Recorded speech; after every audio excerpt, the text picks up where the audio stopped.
Mais pour moi, il y a un fossé énorme entre la politique du président Alassane Ouattara et la politique du président Laurent Gbagbo. Bonjour les amis, bonjour chers auditeurs et auditrices, bienvenue dans votre podcast préféré, le Cercle Afro.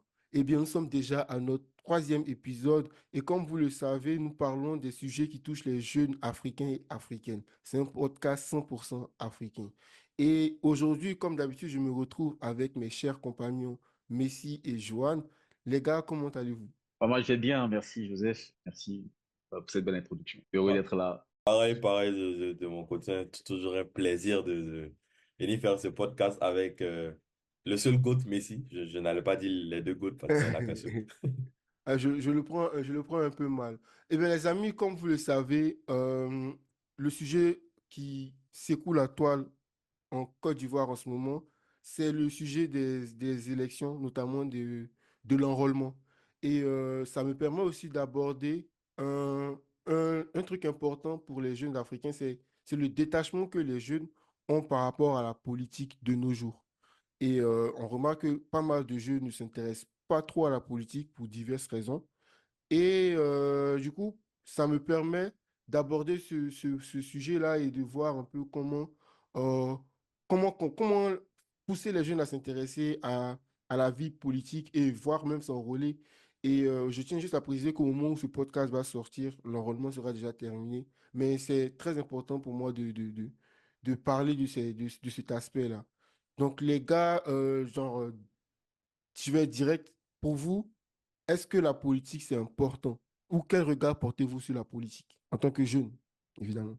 Pour moi, bien sûr, la politique est absolument importante hein, parce que euh, la plupart des pays africains d'où nous venons, on a un régime qui est démocratique, ce qui veut dire qu'on a, enfin, c'est le pouvoir pour le peuple, pas le peuple. Et donc, quand on parle de peuple, on parle en majorité euh, des jeunes aussi. Parce que, par exemple, en Côte d'Ivoire, on a une grande majorité du peuple qui est jeune. Et participer au pouvoir, enfin participer à la vie politique, ça peut être par exemple par les élections, que ce soit présidentielles, que ce soit des élections un peu plus régionales, députés, maires, tout ça. Mais principalement pour les élections présidentielles, tu vois, parce que, euh, à mon avis, ça c'est vraiment un avis personnel, mais je pense que en Côte d'Ivoire et aussi dans quelques autres pays de la sous-région, enfin africaine, là, en Afrique de l'Ouest, les jeunes ne votent pas parce que peut-être qu'ils n'ont pas connaissance euh, du processus, par exemple. Parce que si tu es dans un village très reculé, tu n'entends pas parler d'élections présidentielles, tu n'entends pas parler de recensement, tout ça. Ou peut-être que tu en as conscience, mais tu ne sais pas vraiment comment ton vote peut impacter la vie politique dans ton pays, tu vois. Et donc tu te dis, franchement, si c'est un samedi, mieux je reste chez moi, je chill. Et puis bon, après les autres, ils vont voter, on va voir de toute façon. Et puis il y a aussi cette pensée de dire, on s'est battu par exemple pour les années précédentes, tu vois, pour une conviction politique et rien n'a changé depuis lors. Et donc, c'est un peu une vue un peu fataliste de dire, ouais, bah, finalement, pourquoi voter si rien ne change depuis? Si, Sauf que justement, si les jeunes ils ne votent pas, tu vois, et si les gens en général ils ne votent pas, rien ne peut changer, tu vois, parce que c'est pas les élections que ça peut changer. Donc pour moi, c'est hyper important. je vois. Je suis complètement aligné. Joanne, toi, tu veux dire quelque chose par rapport à ça? Euh, Après, moi, par rapport au sujet de la politique, j'ai toujours été très sceptique sur la chose pour différentes raisons. Je trouve, pour répondre à la question, que c'est un sujet vital, c'est-à-dire dans tout État organisé, même si c'est un État monarchique ou démocratique, la politique est vitale pour l'évolution globale.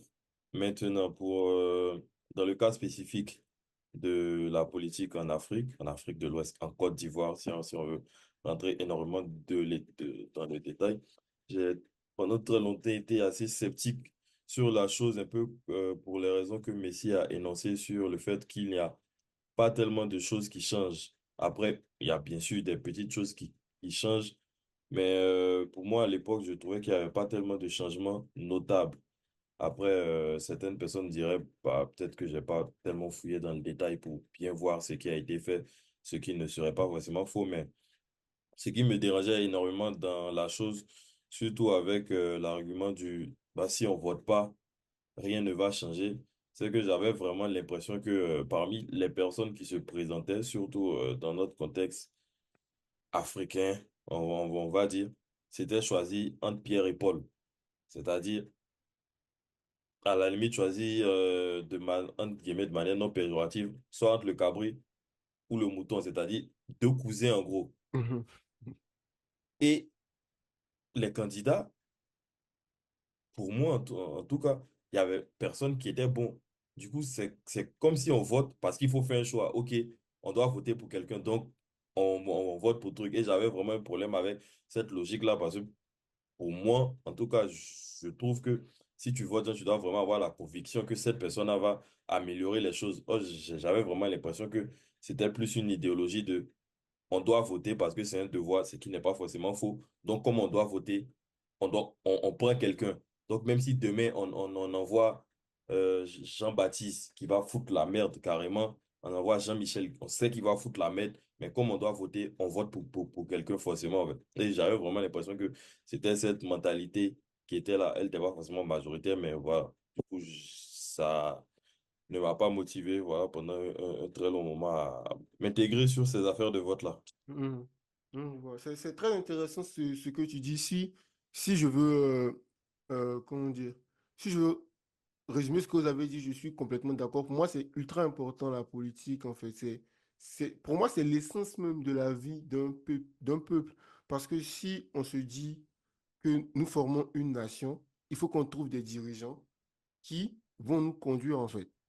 Par contre, c'est intéressant ce que vous avez dit, surtout toi, Joanne, quand tu dis, j'ai l'impression qu'il n'y a pas de changement, il n'y aura pas de changement quand je vote. C'est pour ça que tu t'es un peu détaché de la politique. Moi, je trouve ça intéressant dans le sens où je me dis, nous sommes en 2024. Bon, tu vas me dire peut-être qu'il y a longtemps que tu avais cette réflexion-là, mais je pense qu'il y a pas mal de jeunes en Afrique qui ont cet état d'esprit-là. Nous sommes en 2024. Pour moi, l'information elle est ultra disponible. Il y a tellement de moyens de s'informer, de comprendre que, genre, je trouve que c'est difficile de dire que je n'arrive pas à voir le changement qui s'opère. Si on prend l'exemple de notre pays, la Côte d'Ivoire, comme ça, pour moi, il y a, pas parce que je n'ai pas de parti pris hein, pour les deux cas que je vais évoquer, mais pour moi, il y a un fossé énorme entre la politique d'Alassane Ouattara, du président Alassane Ouattara, et la politique du président Laurent Gbagbo, en fait. Genre, Doucement, hein. Non, non, non, non. non, non, non, non, en vrai, quand je dis un fossé, c'est pas par rapport aux résultats qu'ils ont fait, hein, je parle juste en termes de vision de la politique. Genre, comment ils ont dirigé le pays, là. Il y a complètement un fossé, en fait, parce que l'un a utilisé, genre, la méthode de je libéralise l'économie, tu vois. En gros, lui s'ouvre au monde extérieur, il espère avoir plus de capitaux extérieurs pour gonfler l'économie.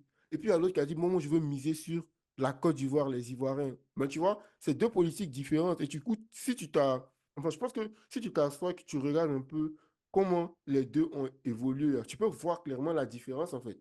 Mais bon, ça, c'est des trucs qui vont forcément faire débat et tout. Et donc, c'est aussi ça que je voulais revenir. Vous ne pensez pas qu'avec le niveau d'information qu'on a là, au contraire, les jeunes doivent plus s'intéresser à la politique puisque les jeunes sont sur les plateformes maintenant, en fait. Vous ne pensez pas que ça doit plus aider que, au contraire, faire reculer les jeunes? Un accès un peu plus, je veux dire, vulgarisé, tu vois, à l'information. Mhm. Ce qui, ce qui veut dire que tu as plus de possibilités d'aller chercher ce que tu veux, tu vois, ce que tu veux savoir, ce qui concerne la politique. Ce qui veut aussi dire que il y a plus de possibilités de désinformation ou de mauvaise information, tu vois. Mhm. Donc, tu as aussi cette possibilité-là que la mauvaise information circule.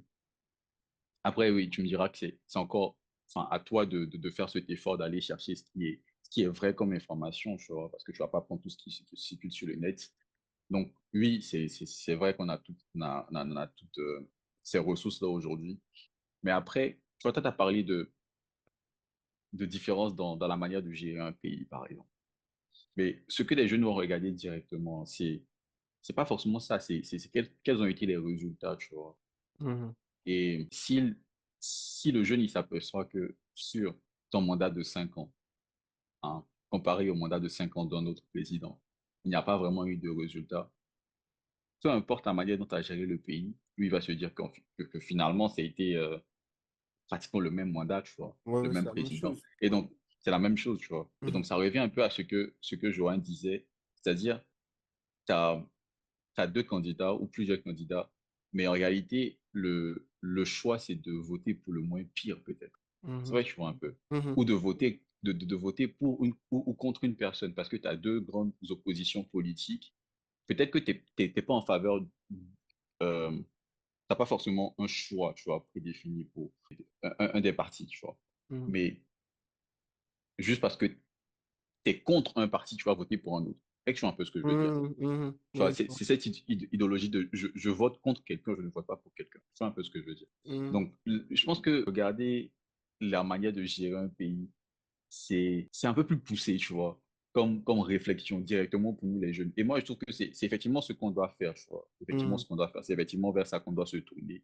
Mais ça ne sera pas immédiat, tu vois. Ça demande un peu plus de travail et puis un peu plus de suivi de l'information, tu vois, au quotidien. Parce que regarder comment un pays est géré, c'est pas juste de regarder les informations chaque mois ou bien chaque 2 mois, tu vois. Il faut aller fouiller un peu, il faut regarder tout ce qui est notes issues du gouvernement, il faut regarder les grandes missions qui sont faites. Faut chercher à éplucher un peu plus, quoi. Tu vois un peu ce que je veux dire. Mhm. Je vois. Enfin, je suis d'accord avec ça, mais je me dis que quand tu appartiens à une société, c'est la moindre des choses à faire. Enfin, je peux paraître un peu extrémiste, hein, mais c'est pas vraiment, c'est pas le cas. Je me dis, c'est comme si tu es dans une famille, tu vois. Tu es dans une famille, forcément, tu vas t'intéresser aux décisions qui se prennent dans la famille, tu vois. Tu vas t'intéresser à l'actualité de la famille. Et pour moi, Non, pas forcément, parce que regarde, si la décision ne te touche pas directement, tu Mhm. n'as aucun intérêt à t'impliquer dans le choix enfin, qui sera fait, tu vois. Et du coup, c'est justement ça le problème aussi, c'est que si les jeunes ne perçoivent pas directement l'impact de leur implication politique Mhm. sur eux-mêmes leur vie, ils ne vont pas, enfin, ils ne vont jamais s'impliquer comme ils doivent s'impliquer, tu vois. Comme tu as dit, aller chercher l'information où on doit la chercher. Hmm. Ok, donc le désintérêt, donc tu es en train de dire par exemple que toi, tu penses que le désintérêt, il est lié au fait que les jeunes ne sont pas en priorité ou ne sont pas inclus dans les décisions qui concernent les pays africains. C'est pour ça qu'en fait, les gars, ils ne s'intéressent pas, par exemple, à la politique. Il y a Je sais. ça, Mhm. il y a aussi le fait que peut-être qu'on n'arrive pas à leur montrer euh, quel sera l'impact, tu vois, de leur choix sur eux-mêmes, leur vie. Mhm. Tu Ouais. vois. C'est-à-dire, bon, quelqu'un comme, j'aime prendre cet exemple, mais tu vois, quelqu'un qui vit dans un petit village, je sais pas, dans le nord de la Côte d'Ivoire, qui n'a jamais vu de route tracée dans le village, tu vois, et qu'on lui parle enfin, le président, il vient lui parler de, ouais, si je suis élu, je vais faire, je sais pas moi, un cinquième pont à Abidjan, ou un sixième Mhm. pont à Abidjan. Bon, lui, ça ne lui concerne, enfin, ça ne le concerne pas directement, tu vois. Et Mhm. donc, dans le programme du président, s'il n'y a rien qui le touche particulièrement, lui, il n'a aucune incitation à venir s'impliquer dans la vie politique de ce pays, parce que la vie politique de ce pays ne s'implique pas lui dans sa vie. Tu vois un peu ce que je veux dire ou pas? Je vois, je vois. Enfin, je vois, mais je ne suis pas totalement d'accord parce que je me dis au contraire, si un président est là, un président est là et il prend une décision qui ne te touche pas, et tu sais, tu te rends compte qu'en fait, la décision ne te touche pas en fait. Donc, si je reprends ton exemple, le gars, il dit, si je suis élu, je vais faire un sixième pont à Abidjan. Finalement, le gars, par chance, il est élu et du coup, il fait son sixième pont à Abidjan. Toi, tu es assis dans ton village à Maples-Coca, comme le dit Joanne. Euh, et tu vois pas la route, tu vois pas l'électricité, tu vois pas l'eau et tout. À la prochaine élection, moi, je pense que mon intérêt serait de, OK, il est venu, il n'a rien fait pour mon développement, donc je vais m'inscrire sur la liste électorale, je vais voter contre lui, parce que quand il arrive au pouvoir, il n'a pas, c'est pas comme si c'est une promesse, mais euh, il n'a pas été favorable à mon épanouissement. Tu vois, moi, c'est comme ça que j'aurais pris la chose, en fait. Je sais pas comment vous voyez. Mais et si celui qui est contre lui, ici, il va rien faire pour ton épanouissement aussi. Genre, si sur Justement, la liste entière, il n'y a personne qui va faire quelque chose pour ton épanouissement. En fait, tu n'as pas la certitude de ça, tu vois. En aucun cas, tu as la certitude de ce qui va se passer dans le futur. Parce que même si tu ne sais pas si celui qui va venir, il va travailler pour ton épanouissement. Donc, la moindre des choses, tu regardes parmi ceux qui sont candidats, tu regardes celui qui se rapproche un peu plus de ce que tu veux avoir en fait comme épanouissement. Et si il ne l'a pas fait au final, tu changes à la prochaine fois en fait. Et En fait, c'est pour ça ça ne coûte rien de voter, tu vois ce que je veux dire? ça coûte, hein. Ça coûte quelque chose. C'est un investissement personnel et émotionnel que tu mets dedans. Il y a si on veut prendre les différentes crises qui ont eu lieu, genre, il y a des gens qui étaient vraiment impliqués derrière leur candidat, comme si leur vie était en jeu, ou comme si Mhm, c'était un match de Champions League à la limite. Donc, même si tu payes pas ou que tu fais rien, genre, un seul vote que tu vas mettre dessus, je ne sais pas combien de millions qu'il y a à chaque élection, c'est un peu comme si le gars, il mettait sa vie ou il mettait son destin, en tout cas dans la tête de beaucoup de personnes, son destin dans les mains de la personne pour qui il va voter. Et même pour reprendre les termes de Messi, pour moi, c'est pas tellement comme s'il n'y a pas de promesse, c'est juste qu'il n'y a pas de résultat. J'ai pas énormément suivi les différentes campagnes aux différentes élections, mais du peu que j'ai vu, chaque candidat a toujours la phrase magique: telle période, ce sera l'année des jeunes, ou bien ce sera la période des jeunes, on va faire tant de temps. Mais je pense, les jeunes actuellement, ils sont plus concentrés sur le côté macro.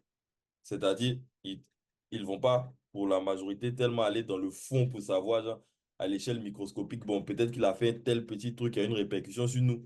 Ils sont là, bon, ok, on est là. Il a fait quoi? Le gars qui est au village même, qui n'est pas trop allé à l'école, là, lui, il va pas chercher à comprendre que non, il a augmenté un pourcentage là-bas, ça a fait que, bon, je vais à l'école, je vais payer tel pourcentage en moins. Non, qu'est-ce qui arrive dans ma vie?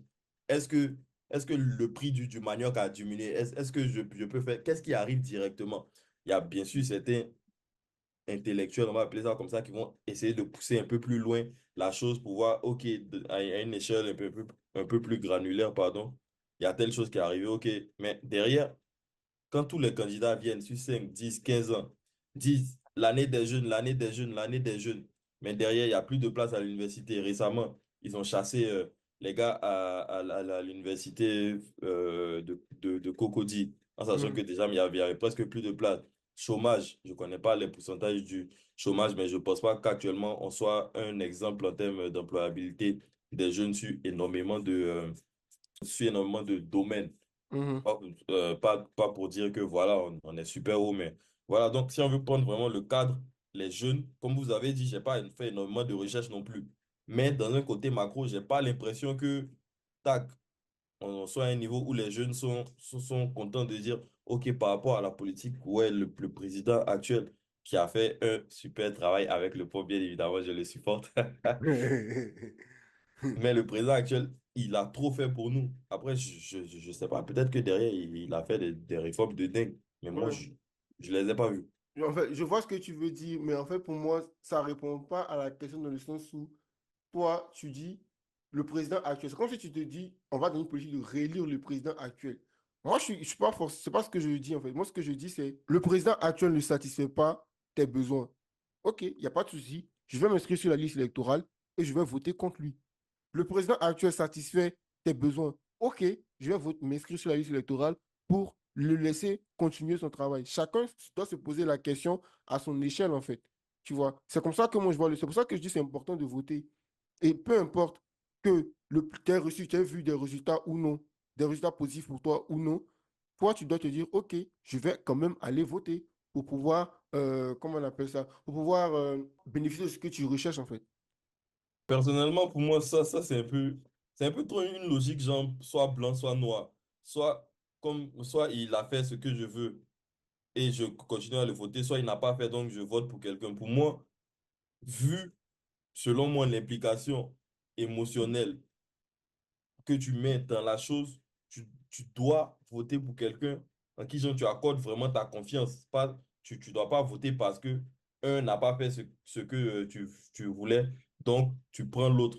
Et ça rejoint ce qu'on avait dit au tout début. Parce que pour moi, faire ça, ça revient à soit Jean-Pierre, soit Jean-Paul. Moi, genre, venir prendre le moins pire juste parce qu'on doit voter, hein. À la limite, c'est genre, je sais pas si je vais dire ça enlève l'essence de la chose. Genre, c'est comme si tu fais parce que tu dois faire. Ok, genre, je me lève le matin, je vais à l'école. Pas parce que, genre, j'ai une conviction de l'école va faire ça pour moi. Je dois partir à l'école, donc je vais à l'école. Oh, ça, c'est, genre, je sais pas comment dire. C'est un peu comme si il n'y a pas de, pas dire il n'y a pas de réflexion, mais genre, je fais parce que je dois faire. Non, OK. moi je pense qu'il y a une réflexion derrière au contraire, parce que tu t'assois, tu regardes les programmes, tu regardes les achievements de chacun des candidats, tu vois, et en fonction de ça, tu choisis. Et pour moi, en fait, il faut revoir même la manière dont on fait la politique. Je pense que Messi avait déjà mentionné ça, ou je ne sais pas si c'est toi, mais tu avais parlé un peu des antécédents avec la politique. Donc je pense que c'est un peu lié au traumatisme que les jeunes ou les populations africaines ont connu avec les différentes élections. Tu as l'impression que quand on parle d'élections, il y a une guerre. Et donc quand tu parles de euh, implication émotionnelle. Je pense qu'il ne faut même pas aller à ce stade. Tu n'es pas obligé, en tant que jeune citoyen, d'aller à ce stade-là et d'aller à ce stade-là pour pouvoir voter, en fait. Le vote, là, c'est quand il y a plusieurs candidats, tu choisis le candidat qui te convient. Je ne sais pas si, Messi, tu veux revenir sur ça. Mais en fait, le truc, c'est que tu choisis le candidat qui te convient parce que tu as confiance en cette personne-là. Tu as confiance en ce candidat, tu as confiance, par exemple, en son plan sur 5 ans, sur 4 ans, peu importe. Mais tu ne peux pas choisir un candidat parce que tu détestes l'autre candidat ou parce que tu es contre l'autre candidat. Tu vois. Franchement, moi, je n'adhère pas à cette vision de la politique. Tu Mhm. vois. Je n'adhère pas à cette vision de la politique.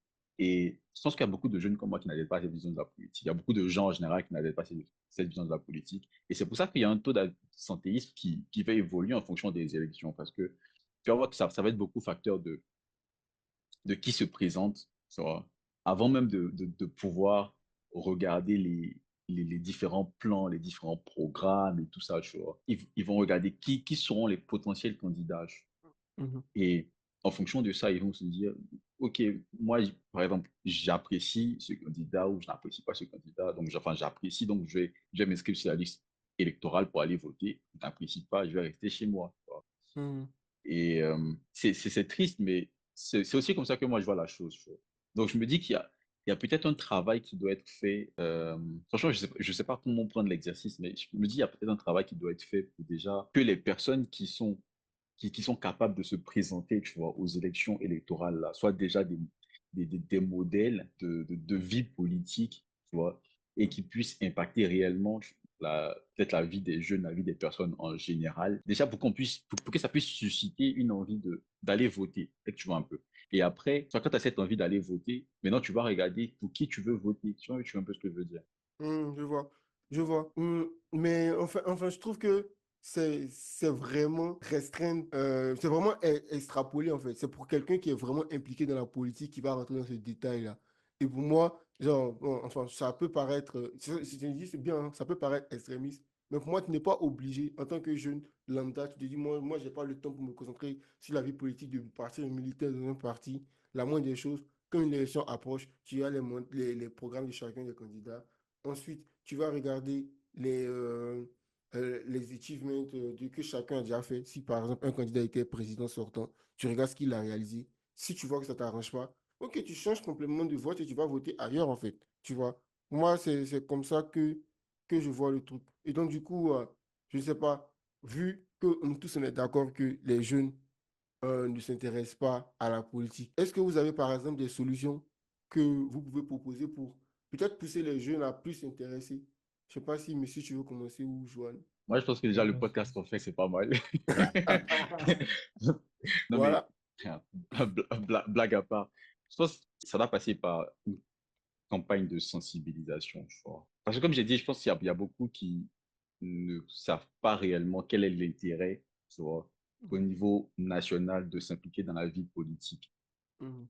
Et on doit leur faire comprendre ça, tu vois. On doit expliquer aux jeunes agriculteurs dans son champ, tu vois, que s'il n'a pas voté pendant ces élections, ça peut avoir des répercussions sur, par exemple, ses ventes de cacao, de TVA, d'anacarde, tu vois, sur un, deux, voire toute la période du mandat, tu vois. On doit Mhm. expliquer aux jeunes étudiants qui vont à l'université que leur vote peut être décisif sur l'évolution, tu vois, de leur vie académique aussi. Donc, Mhm. enfin, tu vois, c'est tout ça qui doit être mis en place pour que, on parle des jeunes, du coup, je vais parler un peu des jeunes, mais en général, des gens, tu vois, des personnes en Côte d'Ivoire puissent comprendre déjà quelle est leur importance dans la vie politique. Ça, Mhm. c'est la première chose à faire. Et ensuite, il faut qu'on puisse se détacher de notre passé un peu flou, tu vois. Quand Mhm. on parle de vie politique, notre passé un peu entaché de crise, de guerre et tout ça, tu vois. Et qu'on sorte de cette mentalité de, comme tu as dit, élection égale à crise, élection égale à guerre. Et puis, enfin, quand on parle de l'avant. Et ça peut aussi passer par de la sensibilisation. Mhm. Ça peut passer par Les politiciens même, hein, en vrai. Parce que, voilà, les politiciens qui vont s'adresser, tu vois, à la population. Enfin, c'est dans leur manière de discourir qu'on va se rendre compte de, voilà, il a vraiment l'intention d'avoir, tu vois, une élection carrée. mhm, Donc, il y aura pas de soucis, il y aura pas de problème. Moi, je veux bien aller voter dans ces conditions. Et effectivement, parce que si tu te dis que tu vas aller voter, et puis bon, le jour des élections, il y aura des attaques, ou enfin, peu importe, tu vois, que tu risques ta vie en allant voter, tu vas rester chez toi. ouais. Si tu te dis que tu vas voter dans un cadre qui est tranquille, qui est propice à l'expression enfin, de ta liberté de vote, tu vas aller voter.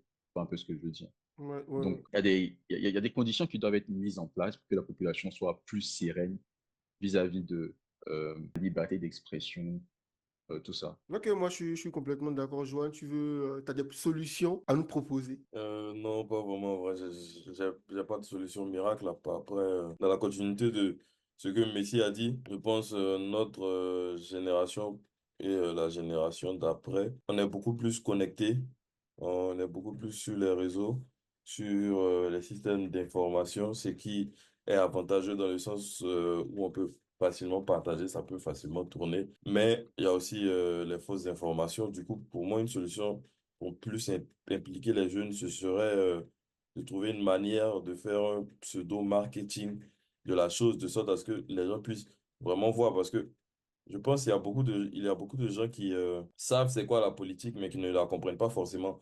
Et je m'inclus dans ce groupe-là. Genre, je sais en quoi ça consiste de manière globale, mais tu me poserais deux, trois petites questions techniques sur la chose, je pourrais pas te répondre parce que de base, c'est pas un sujet qui m'intéresse énormément. Mais après, l'intérêt peut se créer, genre, c'est du marketing.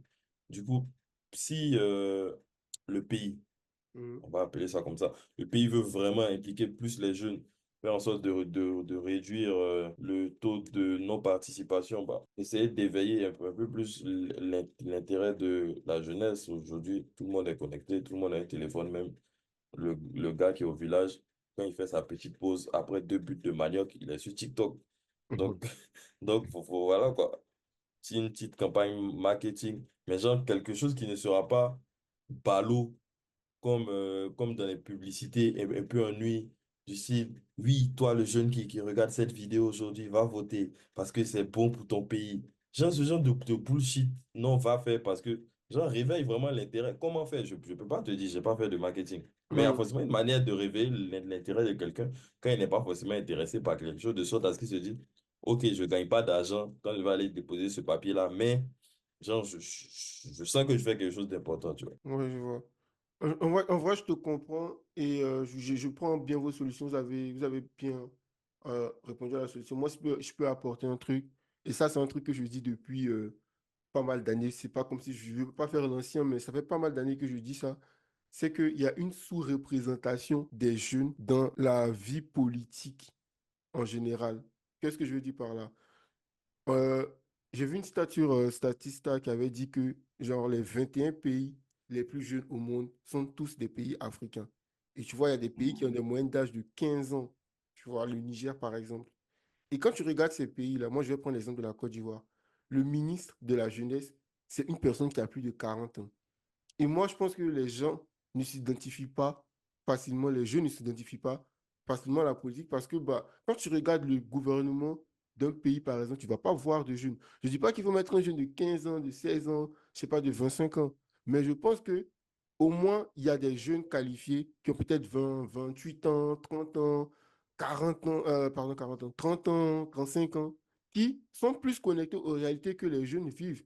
Je ne sais pas si vous voyez un peu ce que je veux dire. Il y a plus de vieux, entre guillemets, qui sont dans la politique. Donc, ça fait que les jeunes disent, OK, la politique, c'est un truc de vieux. Quand je vais être vieux, je vais regarder ça. Alors qu'au contraire, c'est pour les jeunes que ça doit être fait parce que c'est les jeunes qui sont l'avenir du pays. Moi, je pense que la solution, ce sera peut-être de revoir cet aspect-là pour permettre, pour permettre aux jeunes de plus s'intéresser. En plus des solutions que vous avez proposées, ça, c'est vraiment la solution que moi, si on me nomme, je sais pas, président, je suis élu président ou on me nomme ministre, c'est la première des choses que je vais faire, en fait. Vraiment. Si ça arrive, le pays est perdu. Non, s'il te plaît, je serai l'un des meilleurs présidents que la Côte d'Ivoire va connaître. Mais bon, mais voilà. Et puis, il y a, comme vous avez déjà mentionné, là, le fait que la politique est toujours associée à la guerre, tu vois. C'est pour ça que l'un des candidats pour qui, pour le moment, je vais, comme on le dit, euh, je vais me battre ou bien faire la campagne, c'est vraiment un candidat qui est anti-violence. Et enfin, je ne vais pas citer son nom ici pour ne pas me créer des problèmes dans 5 ans, 10 ans. Mais voilà, quoi. Voilà. Donc, Après, je pense pas qu'on puisse mettre quelqu'un de jeune pour... Genre, je comprends la logique de un représentant des jeunes qui n'est lui-même pas jeune.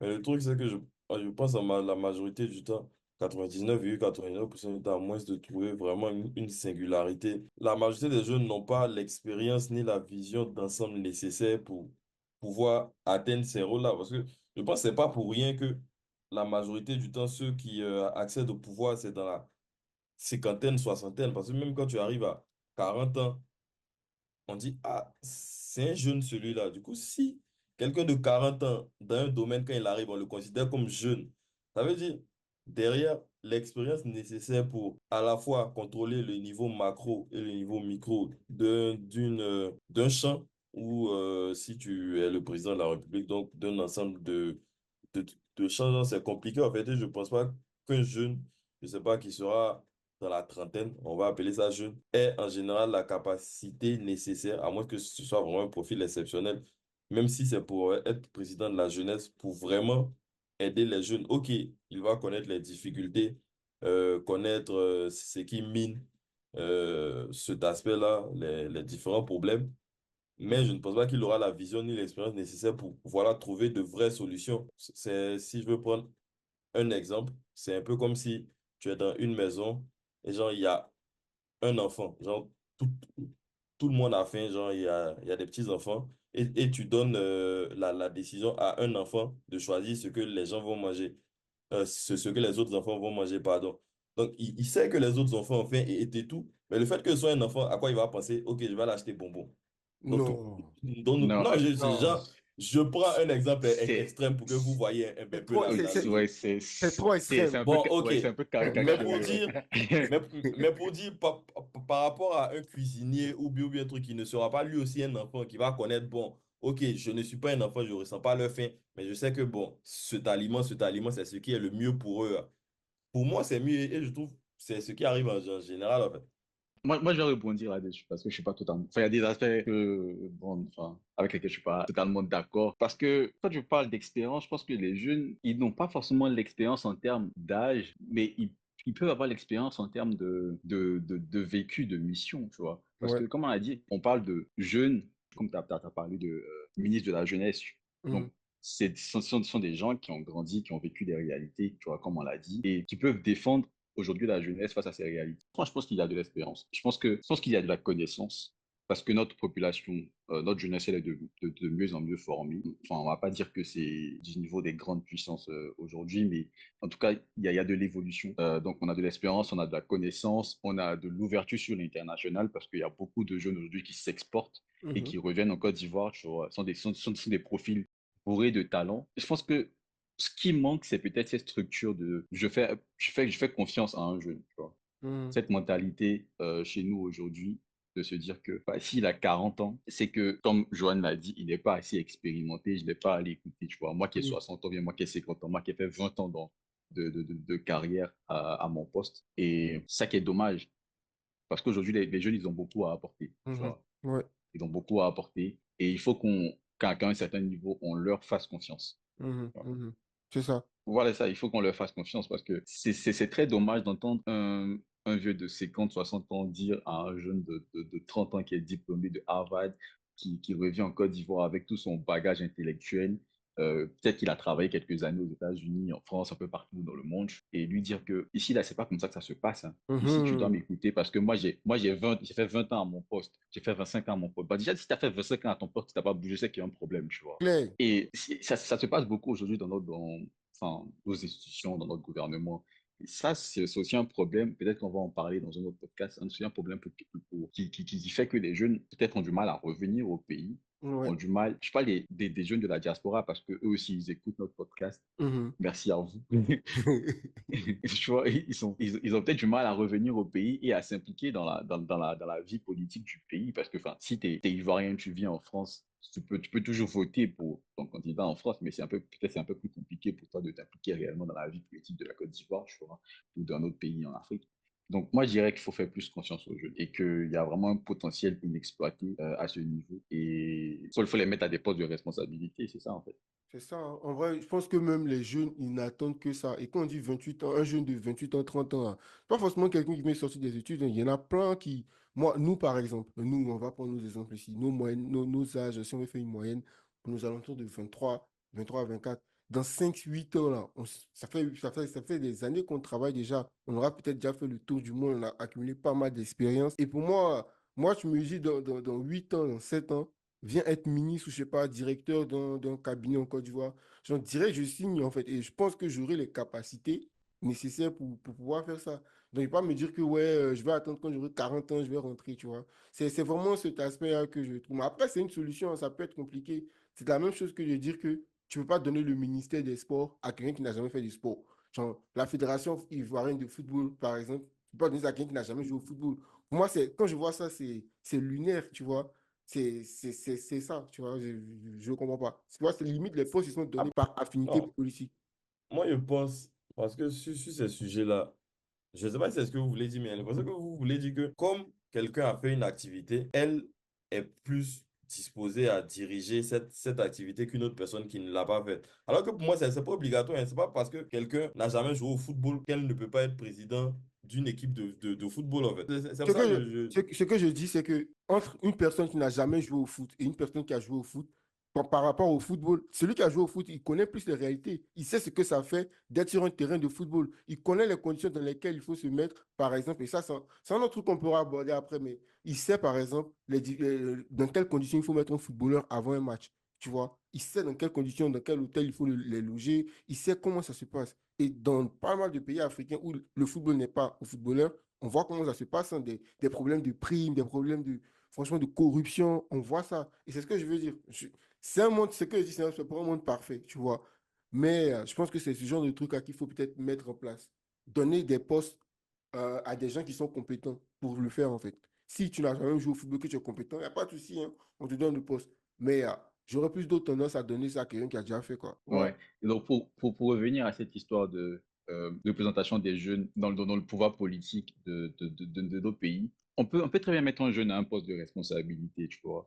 Et puis, ce qui va faire aussi la différence, c'est son équipe. Il va s'entourer de personnes. Et là, il peut prendre, par exemple, des gens qui sont plus, on va dire, expérimentés que lui, tu vois, qui sont un peu plus âgés, toujours pour avoir des conseils un peu plus avisés, tu vois. Parce que Oui, certes, il a la compétence, il a un certain niveau d'expérience, mais il y a toujours plus expérimenté que lui, on est d'accord. Donc, il faut savoir comment faire son équipe. Mais ce qui est important là, tu vois, c'est que lorsque tu mets euh, un jeune à un poste de responsabilité, tu as peut-être 20 000 jeunes qui vont s'identifier à lui, oui. tu vois. Mhm. Et ça va tout de suite booster leur implication dans la vie politique. Et c'est cet aspect que, enfin, comme tu l'as dit, je pense, c'est cet aspect qu'il faut regarder. Complètement, complètement d'accord avec ce que je viens de dire. Même si Joël a l'impression qu'il n'est pas trop d'accord avec nous. Mais c'est ça, c'est la diversité d'opinions, d'idées, d'avis qui fait que bah, ce podcast, il est très intéressant parce qu'il permet à tout le monde de pouvoir s'exprimer. Donc, merci à vous, chers auditeurs et auditrices. Aujourd'hui, nous avons parlé de l'implication des jeunes dans la politique, surtout en Afrique. Et on a essayé de trouver des solutions au problème qui fait que les jeunes ne s'identifient pas, ne s'intéressent pas à la vie politique de leur pays. N'hésitez pas à nous dire en commentaire ou à nous partager vos différents avis sur le sujet, votre point de vue. Je ne sais pas si les gars, vous voulez ajouter quelque chose par rapport à ce sujet. Et est-ce que vous pensez à gagner la crise de 2010? C'est pas un sujet dont nous débattons ici. Ça, c'est un truc où je ne me lancerai pas dessus. Ouais. C'est sur cette belle blague que nous allons conclure ce podcast. Merci. N'hésitez pas à vous abonner, à liker et à partager autour de vous pour ne rien manquer de nos prochains épisodes. Merci à tous. Bye bye. Bisous. Bye bye. Thanks.